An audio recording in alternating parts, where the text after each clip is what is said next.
ห้อยกลมๆคือเอาบอกข้างหน้าไงเนาะ เสียบ่บัดนี้ฟัง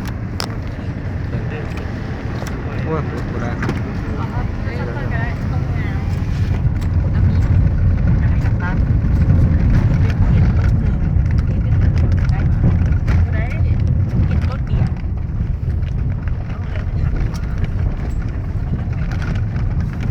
ทำเสาไฟสินะจ๊ะเห็นต้นเดียวนะเอามาเห็นต้นเดียวต้นเดียวแล้วไม่เกี่ยว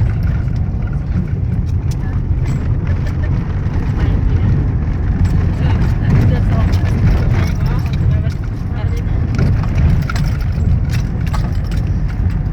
จะมีเด้มีเดือนสองแล้วคุณเรียนไทย เพิ่นยัง2 ปีแล้วตาย2 ปี มันจะก่อนจะไทย บอกคนดีสุด เอา อีกได้พวงไม้หนึ่งก็ได้เหรอ เขาไม่ผูกอยู่บ้าน หรือว่าอยากได้ผัวใหม่ก็ ถ้า ได้ มันติดนะเขาจะได้สมหวัง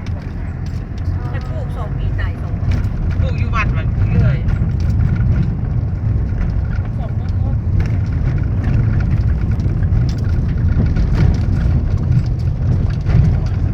น้ำดี สังคามบอกโบแม่นน้ำยังบ่น้ำปุ้งก็